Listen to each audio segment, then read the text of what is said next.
Welcome to the Whitwam Wealth Real Estate Podcast. Today's episode, Buy a REIT, Real Estate Investing Without the Headaches. Welcome to the Whitwam Wealth Real Estate Podcast with Scott Whitwam, your blueprint to financial abundance.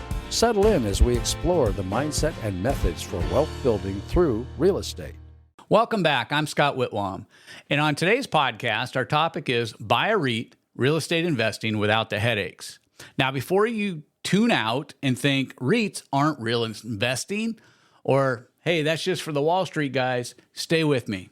Because REITs, or real estate investment trusts, can play a role in an investment portfolio. By the end of the episode, you should know what a REIT is, why some investors buy them, the pros and cons, and if buying a REIT makes sense for you. So let's start off here with number one. So what is a real estate investment trust anyways, or what we call a REIT? You know, this is going to be a very basic explanation if you haven't invested in them before, but a real estate investment trust is a company that owns and operates or finances income-producing real estate investments. So it's basically a business or corporation that compounds everybody's money and then finds income-producing real estate investments to invest the money in. It's much different than a syndicate. A syndicate focuses specifically on a single income-producing real estate investment. So a syndicate may get, a group of 100 or 1,000 investors to invest in one commercial development or one complex or something like that. So they're a little bit different. With a REIT, instead of you purchasing a single family residence or maybe even a multifamily or commercial building, you're buying into a company, and through the purchase of shares, that's how you become, or you get your ownership, the purchase of shares of the company that owns already a broad range of investment properties. So you're taking advantage and leveraging, just like if you were buying into Home Depot, Lowe's, or Boeing, or any of these things, you're buying into the company that is doing real estate investing on a large scale. Think about it like this. Buying a REIT is owning a slice of 1,000 properties instead of owning just one. And here's what can make a REIT attractive. By law, real estate investment trusts are required to pay out to investors at least 90% of their taxable income as dividends. You can find that in the Treasury, the code, and the Internal Revenue Code, and it talks about what the requirements are of people who are advertising real estate investment trusts or REITs. This means that investments may produce regular income because they're required to push money out. They can't come together as the board and decide, hey, they're not paying dividends this quarter. If there's income, then it has to be distributed. And since the income is passive, you don't have tenants calling you with issues after midnight, right? My toilet's plugged up, the lights aren't working, we've got some other issue, whatever it happens to be. You're not getting those calls late at night yourself. Your property manager's not getting those calls and texting you at 2 a.m. saying, hey, we got a flood we got to deal with. What do you want us to do? Any of those kind of things. All right, so secondly, or number two here, why do some investors like these real estate investment trusts? What would make a REIT attractive to most real estate investors? Now, I know most of the people who are watching this channel are investing in, flips, they're buy and hold, they're wholesaling, and they're passive in many of their buy and holds, whether it's short-term or long-term rentals, whether it's single-family residence or multifamily residence. But what would make a REIT attractive? I would say diversification, right? So it helps us to diversify our real estate investing portfolio. When REITs were created in the 1960s, the intention here was to give, or it did give, working class individuals or investors access to large scale real estate investments.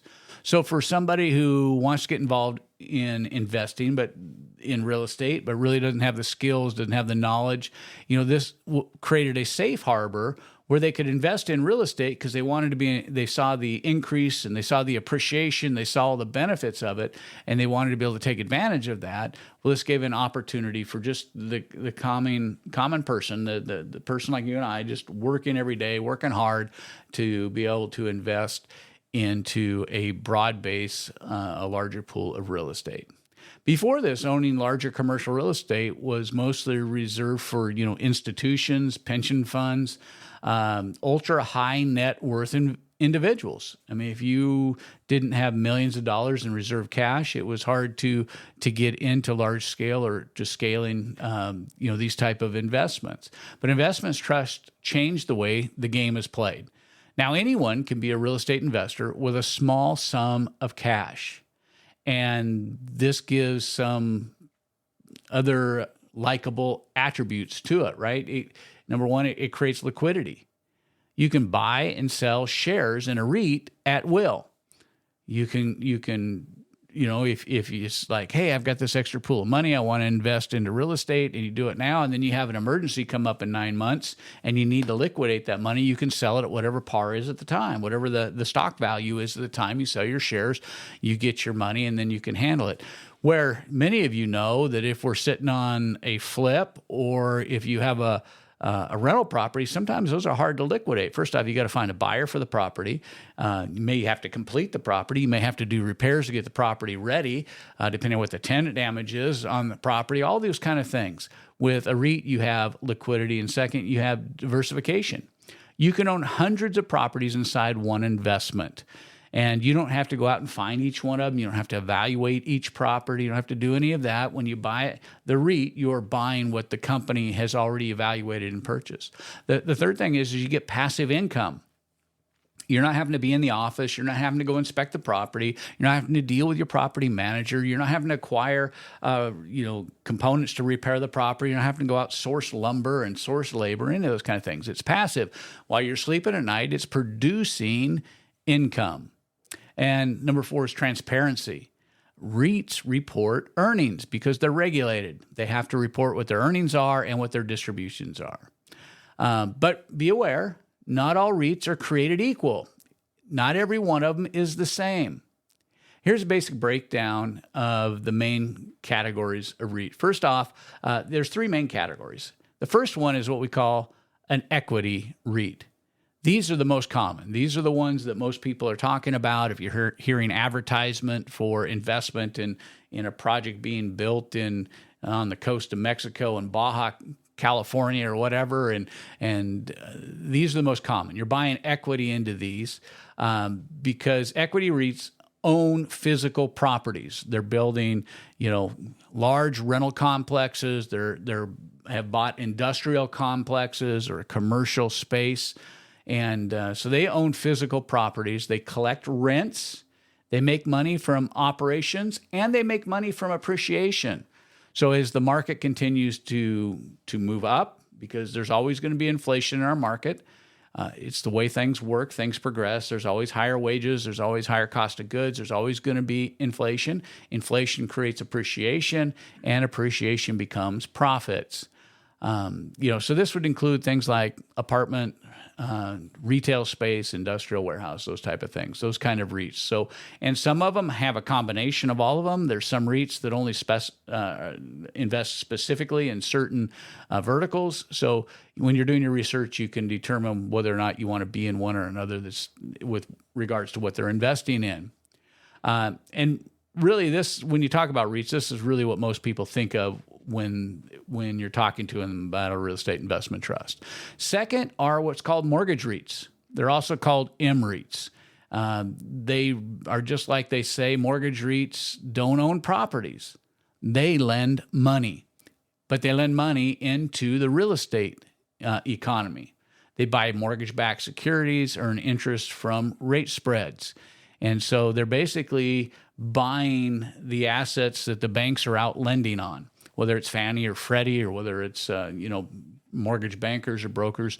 They're buying this paper and they're getting the interest spread from the notes. They can have higher yields, but anytime you get something with higher yields, what do you also have? You have higher risks, right? It's the risk reward, balance or pendulum, that you have in that kind of scenario. They are also sensitive to interest rates. So they can be affected a little bit more by the interest rates that are in the market than a equity REIT.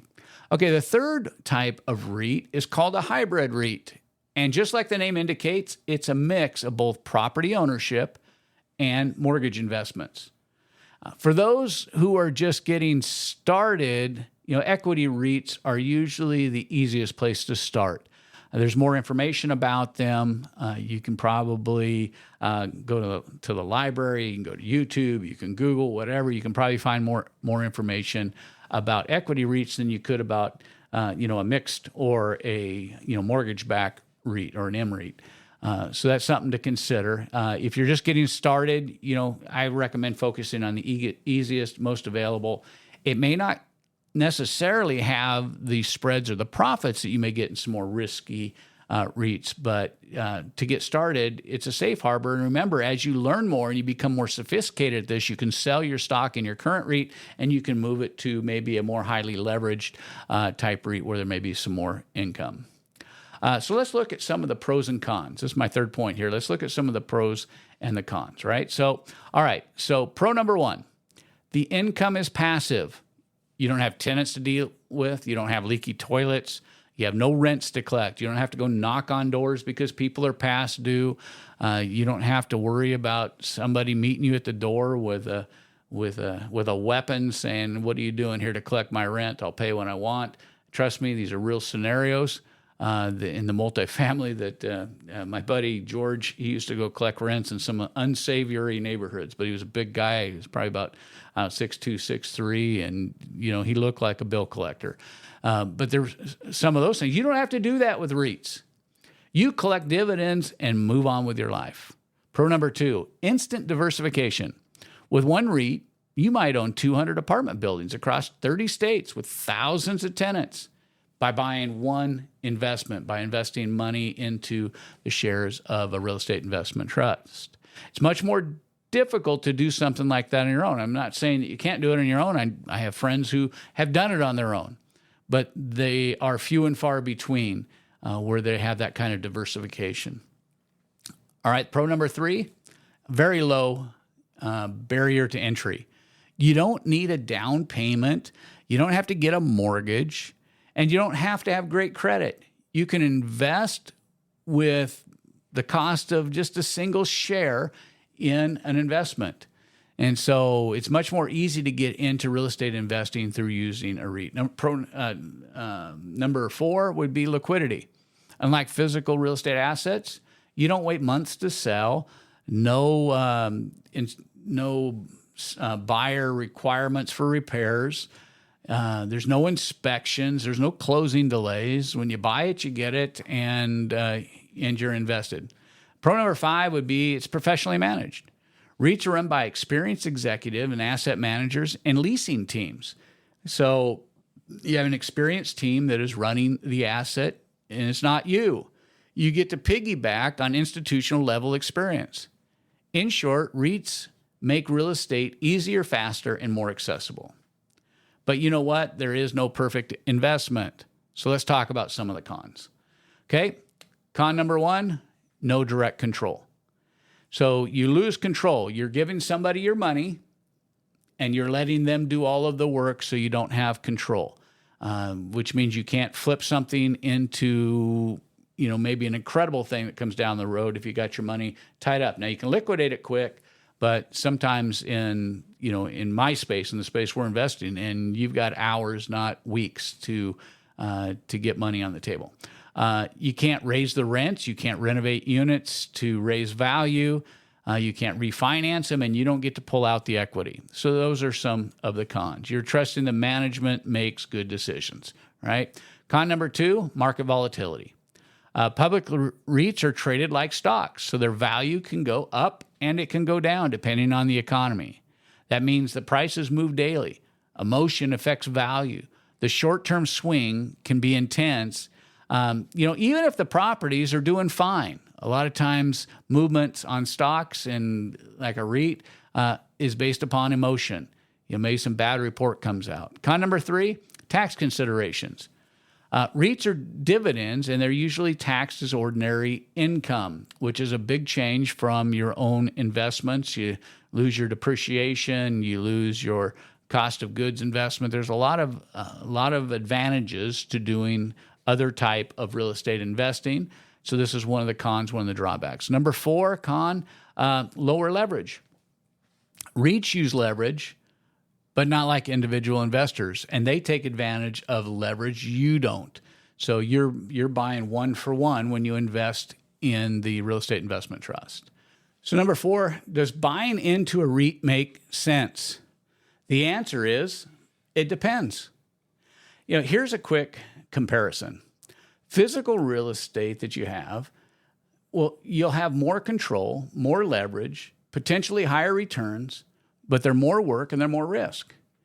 With REITs, you get more passive, more liquid, easier diversification, lower stress, and potentially much, much lower returns. And that's why many investors invest in both. They continue to flip, they wholesale, they use these for active income, they use rentals for appreciation and tax benefits, and passive income. And then they use a REIT for liquidity and diversification. If you're ready to start investing into REITs, here are a few practical steps. First, do your homework. This isn't a bypass on doing the research needed before buying it. You got to do your homework. Just like you wouldn't buy your first apartment complex that you saw without running the numbers, REITs are the same. Compare investments before buying in.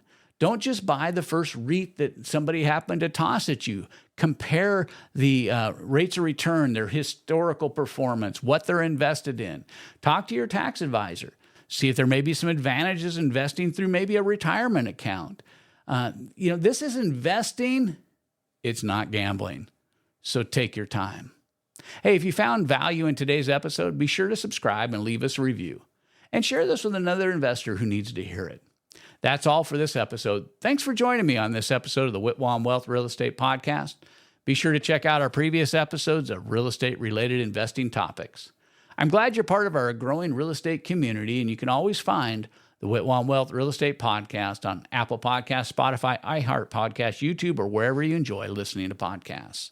This is Scott Whitwam. Be sure to join me on our next episode of the Whitwam Wealth Real Estate Podcast, where we're wealth building through real estate.